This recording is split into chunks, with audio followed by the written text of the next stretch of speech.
were actually resonating with the tracks and doing damage. But full speed was fine. So even though we've replaced the tracks and it wouldn't matter now, we just kept the system. Oh wow! So, Oh my goodness! wow. Yeah, and that was built right here. Really? The tank was built right here. One for me! So all steel rails, all the Oh yeah, yeah. Okay, absolutely. Wow. And then did I see like a 100-pound rail? Is that... Yeah. Yeah. Yeah, because the old rail was 25 pounds and I was still really guys.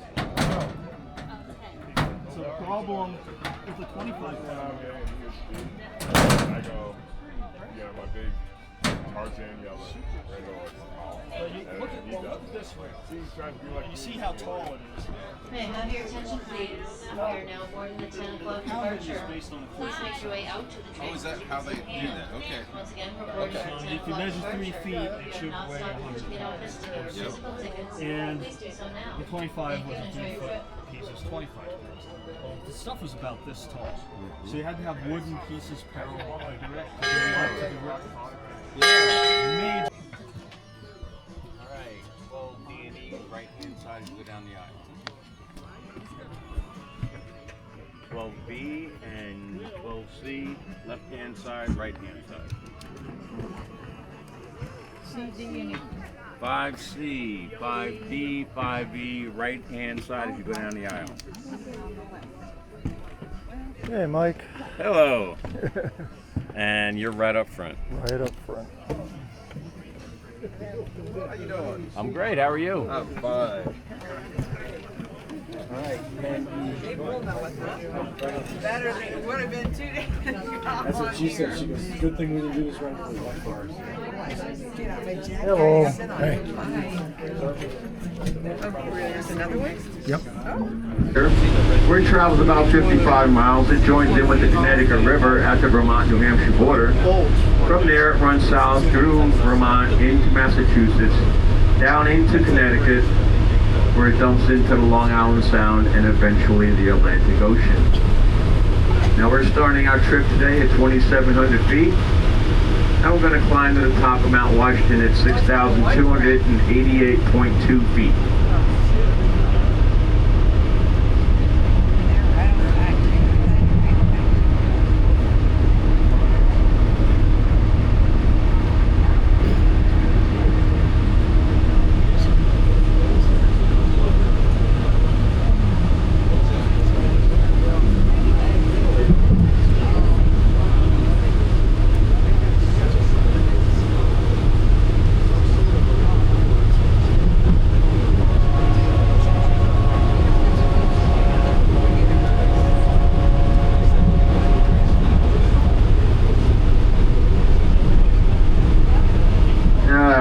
Now that we're through our first switch. Now the Ammonoosuc River was named by the Abenaki Indian. The Abenaki Indian occupied these lands long before European settlers got here. And Ammonoosuc loosely translates to small, narrow fishing spot.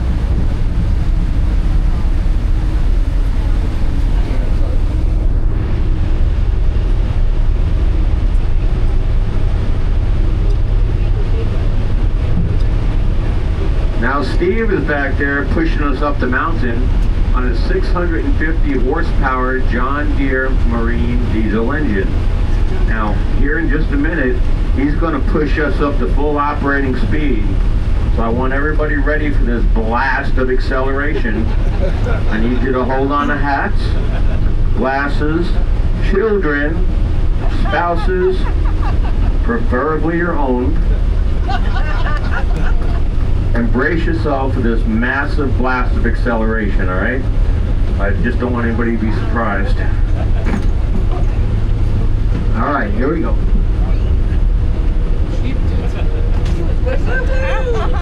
All right, here we go.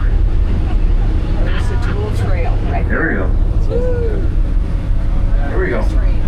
Oh, here it is. Oh, hold on, guys.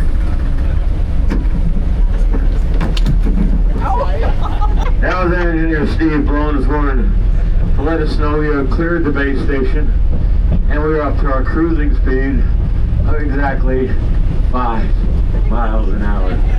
Woohoo!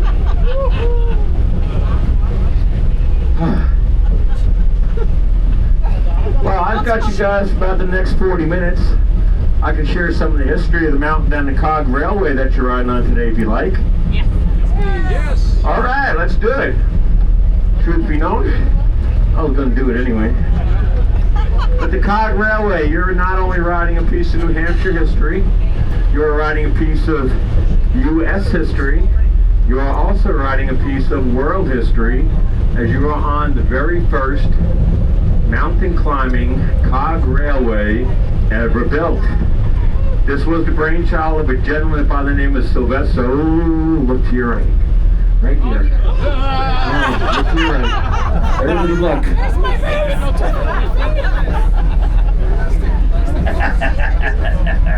Get a picture of that on the way down. Remind me your favorite part.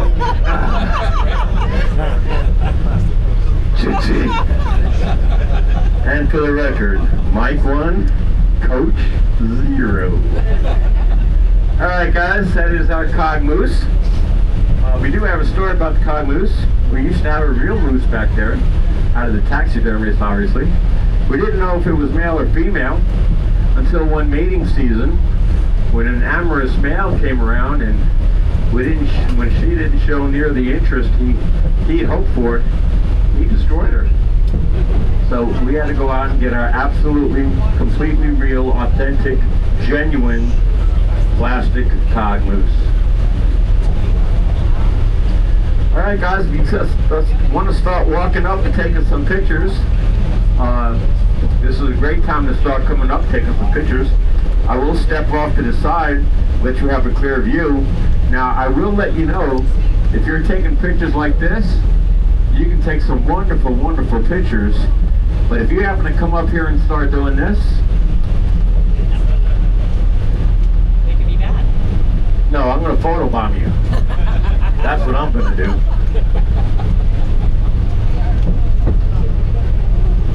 Alright. Anyway, the Cog Railway started in 1866. In 1869, on July 3rd, took up its first paying passengers. It was a mindset of a gentleman named Sylvester Marsh, who was born right here in New Hampshire, about an hour south of us in Campden on September 30th, 1803. Now he's got a long history of some very, very important ideas. I'll cover some briefly. To make the long story short, he was very brilliant as a young child.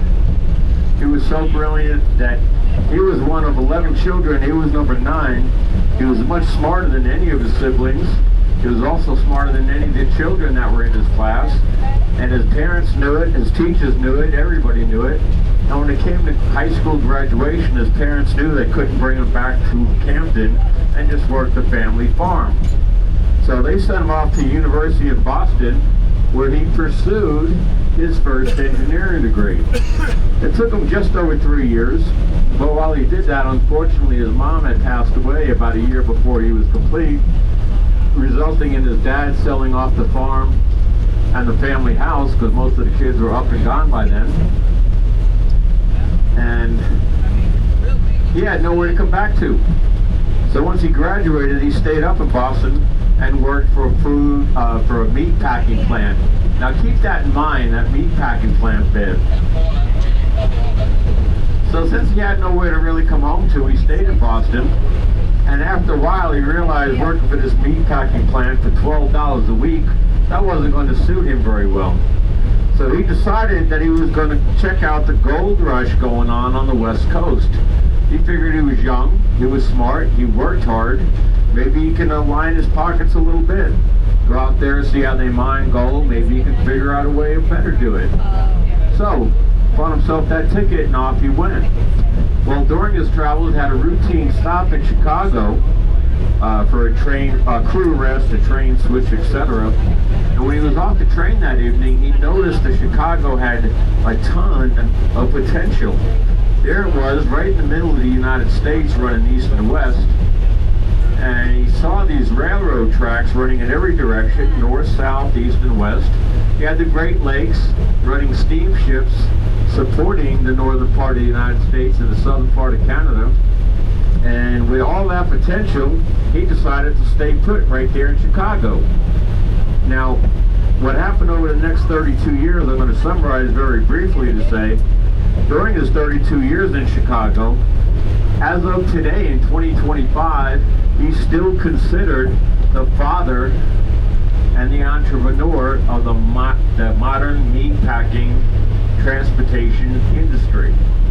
And that's from the knowledge he took with him from that little job that was paying him $12 a week. So in the first 20 years, by the time he was 43, he'd been at it for 20 years, and he was quite the wealthy man. He had railways going. He put up refrigerated warehouses along the main lines. He dabbled in a little bit of the refrigerated engine cars to transport his meat. And then by the time he was there for 20 years, he picked up a partner somewhere along the way, and his partner started handling the Chicago business. And Sylvester went out and did the exact same thing in Ohio. So now he was running meat all over the country from Ohio, and he even ventured out of West Iowa and started doing the exact same thing with the Iowa wheat, corn, and grain fields. So by the time he was 52, he'd been at it for 32 years. He was very, very wealthy, and him and his partner decided it was time to retire and enjoy some of the fruits of their labor. So I don't know where his partner went, but I know Sylvester came back to New Hampshire. He wanted to come home, and while he was back here, that's when he was 52 years old. Now we're looking at 1855. By 1856, he found himself rather bored. And I can equate to that because I retired twice. The second time I retired was November last year, and I moved up to New Hampshire. And by January, I was bored. So unlike Sylvester, I had Alexa in my living room. And so Alexa and I would chat one day about nothing in general. That's how bored I was. My wife was working and I was bored. So I said, Alexa, my wife's working. I'm 65, retired twice, live in New Hampshire, and I'm bored. What do I do? Alexa came calmly back and said, you get a job, Michael. So here I am. Well, Sylvester didn't have that, but he was getting bored. He was also having all these little ailments that were really starting to bother him. A whole bunch of little ones like indigestion, stomach problems, blah, blah, blah. So he went to his doctor and said, Doc, what's going on? He goes, Sylvester, I've known you and your family for as long as I can remember, and you've been a workaholic your entire life. You've been back here a year, and the only thing you've managed to accomplish is you're gaining quite a bit of weight, you're getting lazy, you're not doing anything. My recommendation to you is get out, get some exercise, do some walking, some cycling, maybe some mild hiking, and all these ailments you're complaining about, I'd be willing to bet that they'd all go away and take care of themselves. So with that, Sylvester did begin exercising, did begin hiking, walking, cycling, doing everything the doctor told him to. And I've got to get up right now and I'm going to switch sides. We're going through our next switch, so if everybody can catch their seats. I need everybody to be seated, guys.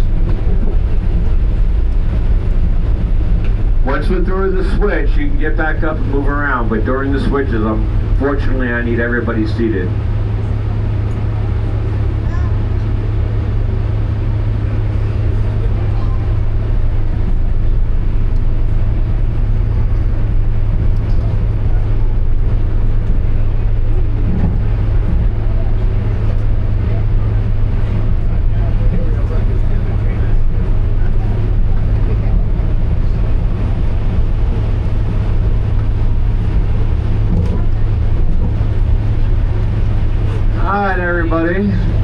I want to point out this combination next to us. That is our that's our yellow engine with our blue coach. Now take a look at the letter that's on the side of that coach. That's a big B. That's my opposing B train today. And I point that out because that's the train combination that will be bringing you down the mountain 1 hour after I drop you off. But I'll cover that a little bit more once we get closer to the top. I just wanted to show you that combination that you can expect. Now this is a short little stretch right here. This is our passing lane. It runs about 2,000 feet. This allows us to do exactly what we're doing right now. And that's running multiple trains up and multiple trains down throughout the day. Without this passing lane, we wouldn't be able to do this. Now again, this is a short run. You can get up and take pictures, but we only have probably about 5 minutes before I'll ask everybody to sit back down. And then after that next switch, we have about a good 20 minutes.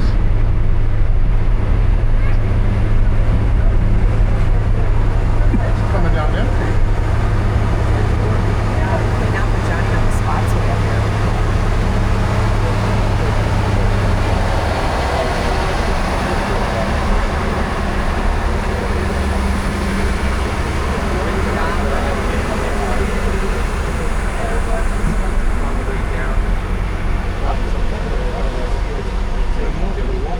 There you go.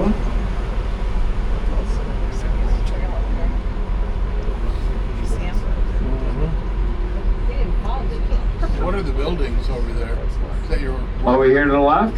work area? No, the question I just received, take a look off to your left.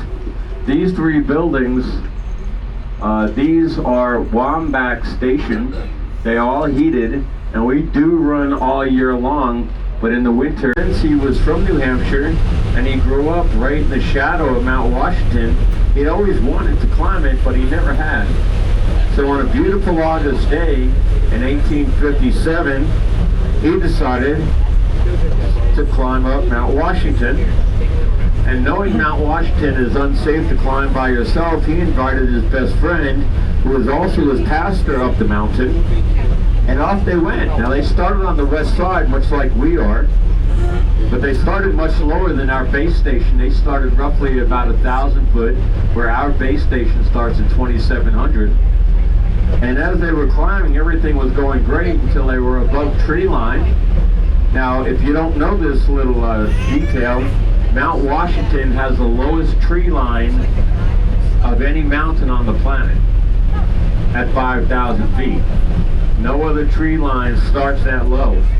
So as they got above tree line, they knew this, because obviously there were no more trees, and Mount Washington, having the reputation as the world's worst and most unpredictable weather, they got to feel the wrath of Mount Washington that August day, because all of a sudden it turned from a beautiful summer type day to a winter type of storm, and they were unprepared. The temperature dropped dramatically. The winds picked up to over 70 miles an hour. They were in the clouds, and it was freezing rain. So they had to make a very important decision. Do they keep on going forward and make the tip-top house, which, by the way, you'll get to see the tip-top house on the summit. There was a stone hotel built in 1953, and that was their ultimate destination. Or do they decide to come back down the mountain? Well, I thought about it for a minute. I knew down mountain was approximately 4,000 or 5,000 feet, because they were above tree line, and they knew they only had about 800 or 900 feet to go, or so they thought. So they continued their climb. Now,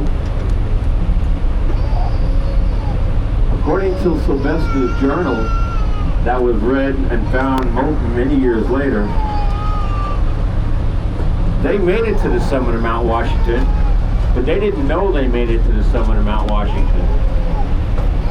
And what I mean by that, they were within 5 feet of their destination, the tip-top house, but they couldn't see it. It was right in front of them, but they couldn't see their hands in front of their face, the weather was so bad.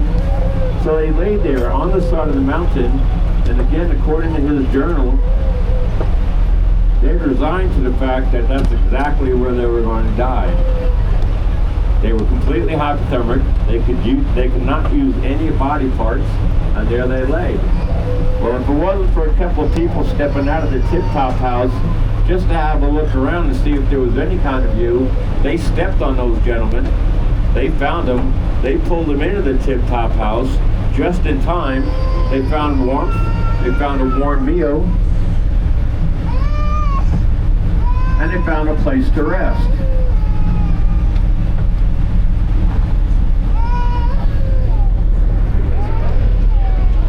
There you go.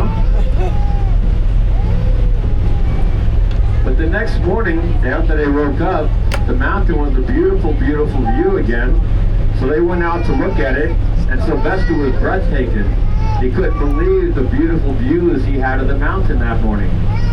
We're coming up on our next switch, guys. If I can have everybody go back to your seats and have a seat for a few minutes till we get past this switch, at which time we'll have a good 20 minutes to get up and walk around.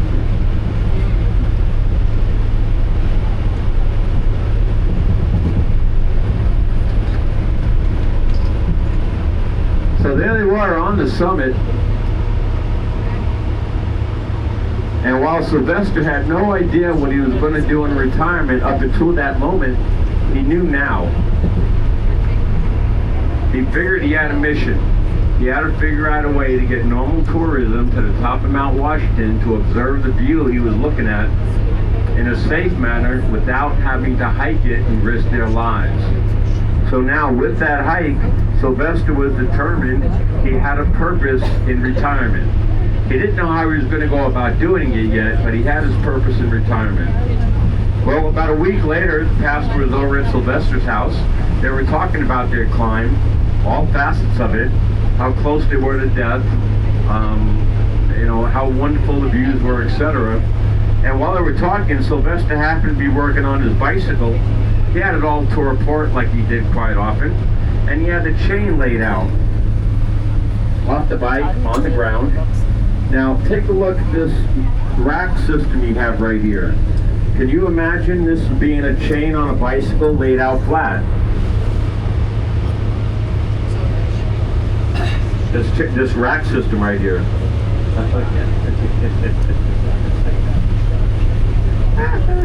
Okay. And how about that? If you look on the side of your benches where it says 1866, that's a cogwheel. Now, does that resemble a sprocket on a bicycle by chance? Well, Sylvester thought so as well.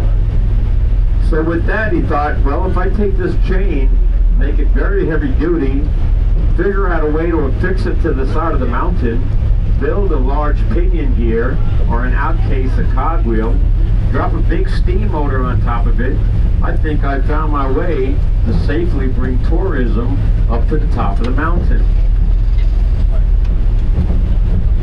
So with that in mind, he immediately got to work on some engineering drawings, coming up with his ideas. He put together a couple of small wood models, and a couple of weeks later, he went up to the New Hampshire legislators and politicked to earn a charter to build a railway to the top of the Mount Washington. So with that, the legislators mocked him. They called him all kinds of rude names. They said, there's no way you're going to make it up the mountain. You're wasting our time. Go away. Well, he did, but undeterred, he worked on his drawings some more, built some larger scale models, and returned at the end of 1857. And at the end of that pitch, he told them, look, you guys grant me this charter, I very much appreciate it, and I promise you I will make it up to the summit of Mount Washington. And by the way, I won't charge you a single penny. I'll have it funded all by myself. Now take a look at this building. Look at your reflection in the window, guys. You are now traveling at about a 30-degree incline. Now did you see that sign? It said this building is perfectly level? Do you think that building was perfectly level? Yeah? No? Yeah? Of course it is. It wouldn't lie to you. I wouldn't lie to you. And if you get on Google and research it, you can read all about it. And if it's on the internet, it has to be true. We all know that. So with that, the legislators looked at Sylvester and said, Sylvester, we still think you're an absolute madman. There's no way you're going to make it to the summit. We don't believe you can. We think it's going to be a big waste of your money, but whatever, is your money. If you want to do it, here's your charter. But we do have a very big favor to ask you, and that is, if you make it to the summit, we don't want you to stop. We want you to build that railway all the way to the moon. So by that, the Cog Railway had its first nickname before the first track was ever laid. It was known as the Railway to the Moon.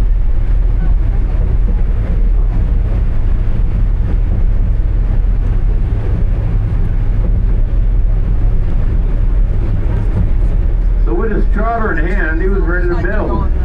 But he couldn't, because him and his partner got sued in mid-1859 over the business and the land they sold out in Chicago, and they had to go back and deal with that lawsuit. While dealing with that lawsuit, they hired an attorney, and I'm guessing you know this attorney's name. They hired Mr. Abraham Lincoln.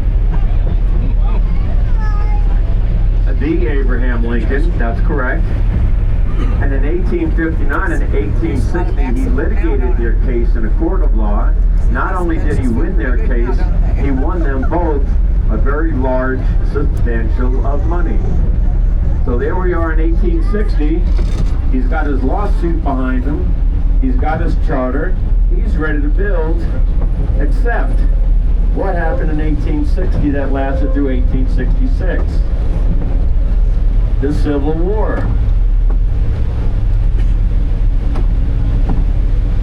So he couldn't hire anybody because everybody that was available was now fighting for whatever side of the country they were going to fight for. But that gave him 6 more years to refine his idea. And in 1866, after the Civil War ended, Sylvester hired approximately 300 Civil War workers, and he started building in 1866. On July 3rd of 1869, 3 years later, he brought up his first bunch of paying passengers, which included the president at the time, Ulysses S. Grant, and he did charge Ulysses S. Grant. There was no free rides for anybody. And he also brought up a gentleman by the name of P.T. Barnum. Now, before I get into what P.T. Barnum had to say, we're on Jacob's Ladder. I want to show you something. We're traveling at 37.41 degrees. My feet are right here at row 1, and my head and shoulders are completely outside of the coach. And look, Mom! Look, Mom! Thank you. So if you want to get up and try that, guys, come on up and try it. If you face forward, you're going to feel like a ski jumper. Give it a shot. It's fun, I promise. Look at this lady up here doing it. I spent 6 months training how to do this. You walk up. Oh, there's our Superman pose. Oh my God. I took 6 months to learn how to do this. She walks up like she's been doing it all her life. You're welcome. Hold on, ma'am. Ma'am, this is important. You're my first pose up here today. Oh, thank you. You get a sticker. Come on up. If you don't want to come all the way up, just stand up next to the seats. And you can try it that way too. Just hold on to the seat backs, lean forward. Oh, sorry. These are all gone now. It's all rock. Look at you go. I feel foolish. 6 months it took me to learn this trick.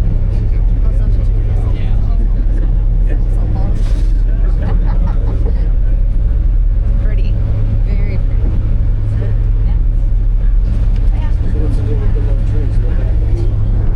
All right. So We got a couple more super people. we're above the tree line now? Capture the photo. And they're so buried in snow. In the winter.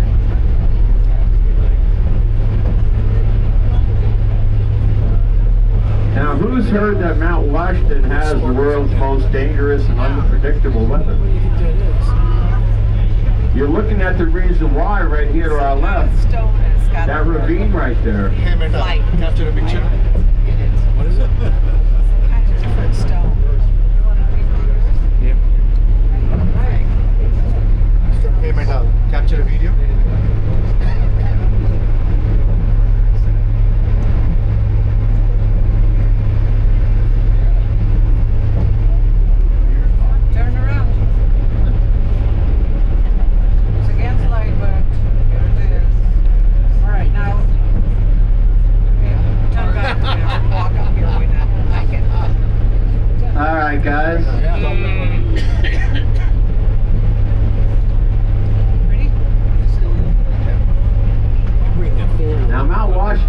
known as having the world's worst weather.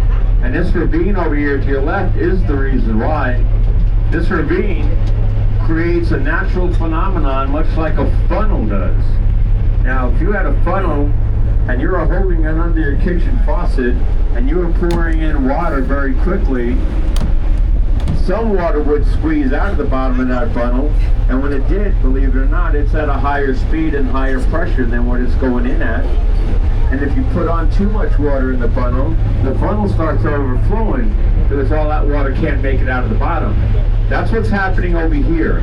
The bottom of this ravine is like a large inverted funnel. We have 3 major storm tracks that run through North America. 2 of them start off in Canada. They're bringing cold air and cold moisture. One starts in the southern part of the U.S., bringing up warm air and warm moisture. And if all 3 of those storm tracks collide at any given point down on the bottom, that's the weather phenomenon that's created. All that weather that can't manage to squeeze up this narrow funnel all overflows down below, creating the weather phenomenon we have down below at the base of these mountains. But what does make it on top has squeezed itself all the way, and where it tops out at is the summit of Mount Washington, where it literally explodes on the top. And because of this phenomenon up here, the top of Mount Washington recorded the highest wind speed ever recorded by an observatory, by man, and that was on April 12th, 1932, or 34, and it was recorded at 231 mile an hour. Now imagine trying to stand up here at 231 mile an hour. Now that has nothing to do with hurricanes or tornadoes. That was just natural wind speed coming up the mountain. The building that's up there right now is not the original observatory, but the foundation that building is on is where the original weather observatory was. And on top of that building there was a steeple, and on that steeple was a wind meter, and that wind meter was destroyed at 231 mile an hour. So we don't truly know what the wind speed could have been that day, because at 231 the whole thing basically fell apart.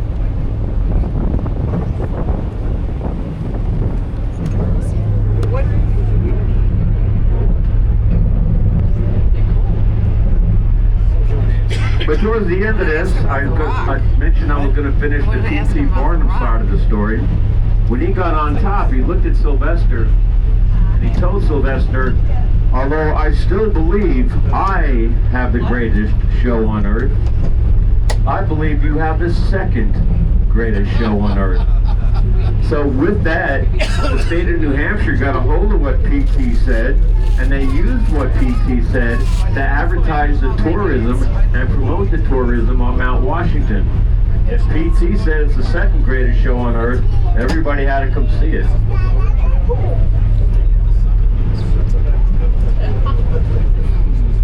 Mike? Did you say Mike?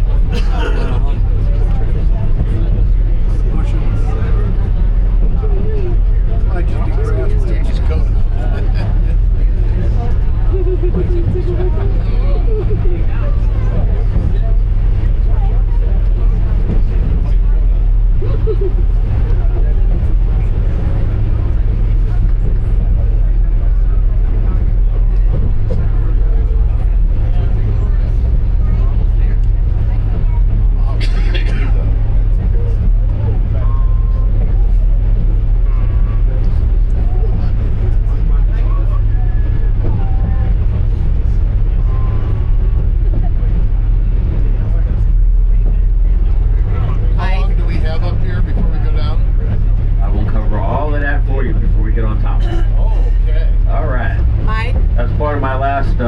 Last couple hundred feet spiel. Okay. Yeah. Mike, what kind of stone has the sparkles? I'm sorry? What kind of stone has the sparkles? The question I got up here is, what kind of rock is this up here that sparkles? This is called mica schist. Now, mica schist, this rock is called, it's schist rock with mica crystals in it. And this, the entire reason why the White Mountains has earned its name as the White Mountains has nothing to do with snow. The Abenaki Indians that occupied these lands looked up during the summer and they saw the mountains sparkle, and they're the ones that named it the White Mountains. That had nothing to do with the snow yet, although the snow helps obviously, but they were named after these rocks.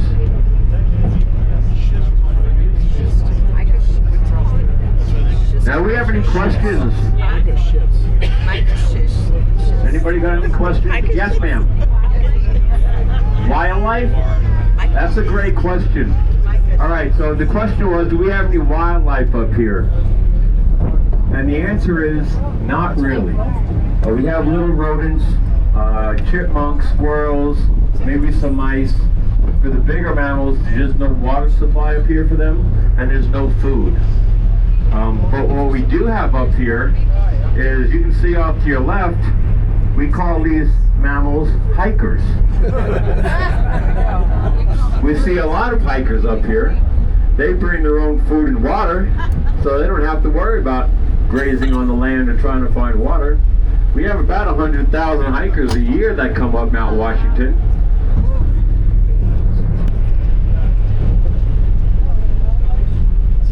Do I have any hikers on board?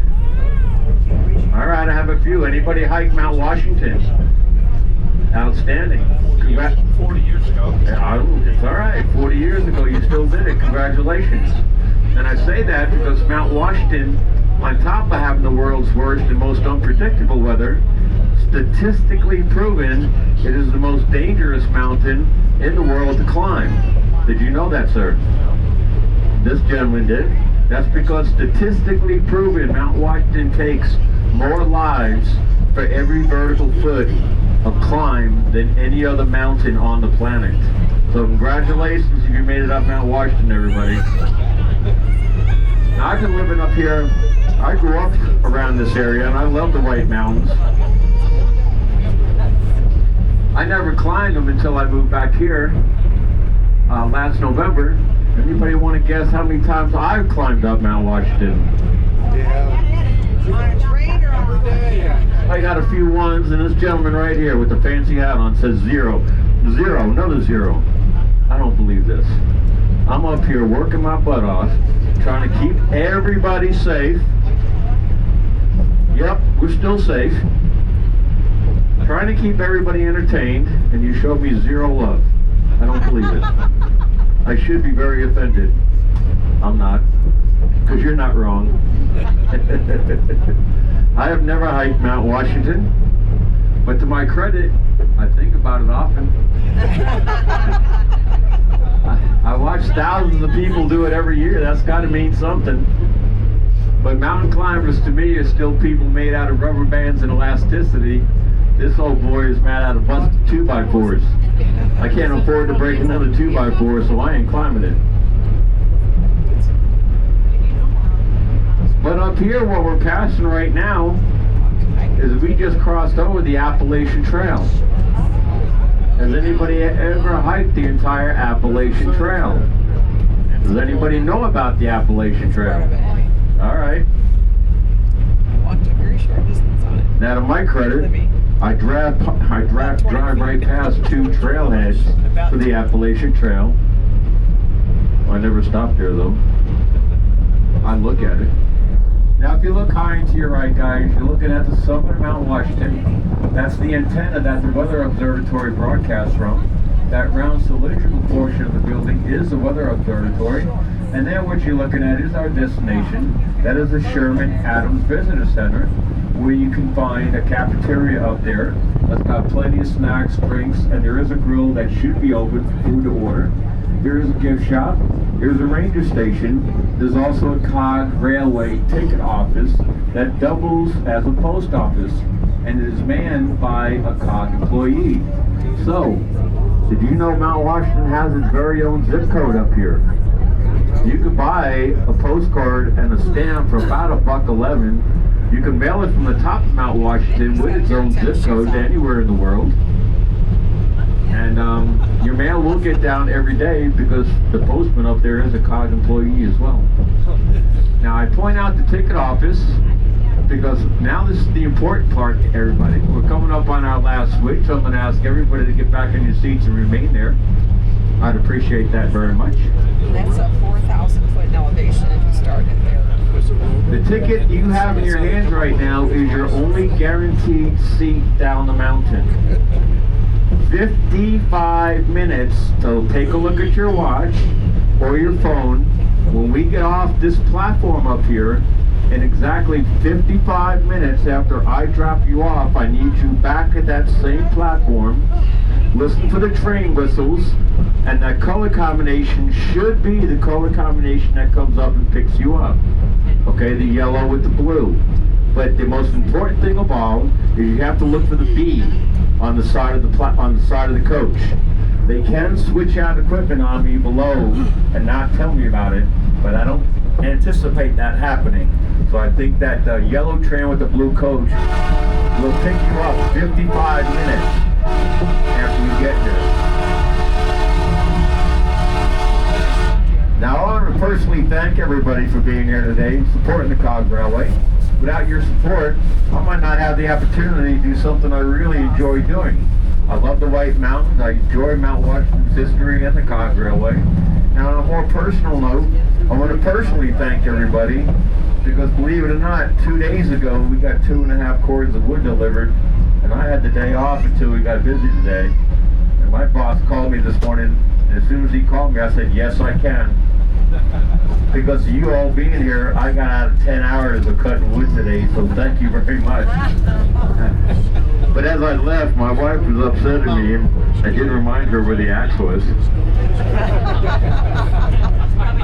Did I just say that out loud? Yeah, that's not going to work out real well for me tonight, I can assure you.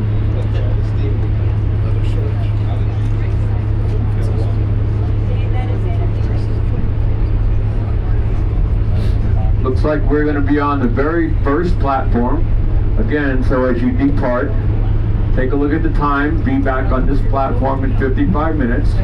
If you do happen to mistakenly miss your train, you have to go into the COG ticket office, plead your case, and they will do their best to get you down the mountain on a later train, but there are no guarantees. So I wouldn't put myself to the anxiety and I just try to make my train on the way down. Your only other option is you go to the gift shop, buy some hiking poles, and we'll see you down below by dinner time. Anyway, guys, you're going to see me jump off. I'm going to get the steps set in place. I'll come back on and let you know it's safe to get off the coach. Yeah, so it's going to be about 11. 45 minutes. Don't forget to take all your belongings. And as the sign above me says, Steve and I worked really hard to get you guys up the mountain. Although your generosity is always very much appreciated, it is never expected. I just really hope you had a wonderful 42-minute trip up. Enjoy your time in the mountains, guys, and thank you again for being here today.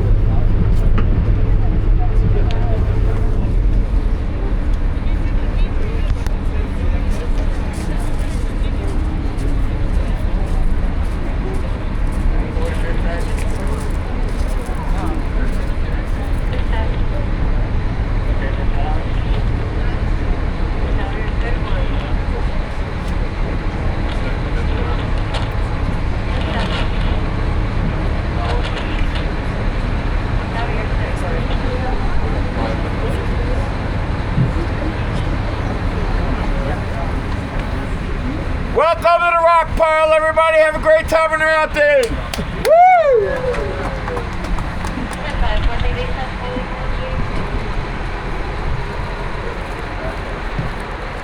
Hey, good job, Mike. Thank you, sir.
was known as a devil's shingle or a slide board.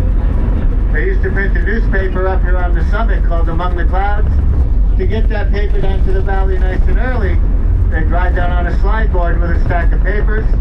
Then they could distribute those papers out to the local hotels.